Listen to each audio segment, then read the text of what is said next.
Okay, so Pores Essence requirements and yeah, let's just started. So, paano i-crop tong Pores Essence requirements?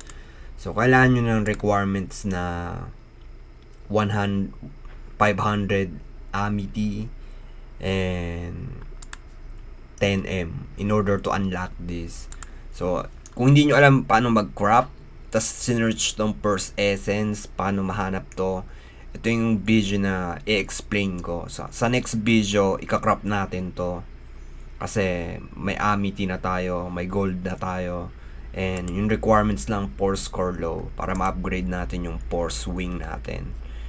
And yeah, let's started. So, punta kayo kay support locks, dito kay Cluey na crop, request crop. I-explain ko muna yung crafting in just 1 minute. So, yung crafting na to, magi-start kayo sa 0 dito level yung amity 0 crafting nyo hanggang 9,000. Hindi kayo pwede mag-craft dito kasi mababa pa yung amity nyo.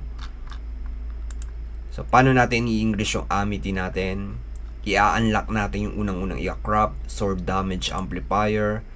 So, kailangan nyo i-unlock yan.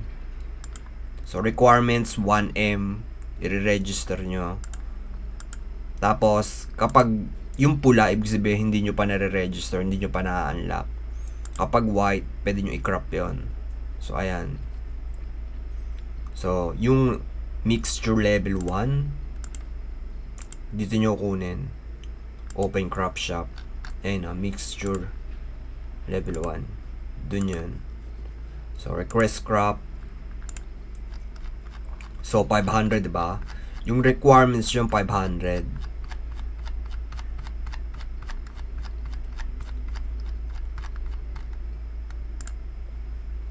Ito, Pores Essence. So, ayan para ba-crop nyo 500, 1,000 na ako. Pwede ko na ito ma-crop. Pwede ko na siya ma-register. So, sa next video, paano natin i-crop yung Pores Essence. So, explain ko lang paano nyo magiget. Kasi may requirements to. Ayokong pahabain yung video ng super tagal. So, pag gumawa ko nyon, aabutin tayo ng 10 minutes. Ayokong gumawa ng super tagal na explanation lang para sa Pores Essence. So, yung requirements, kailangan nyo ng 500 na amity sa crop nyo muna bago nyo to ma-crop yung Pores Essence na to. So, ayun.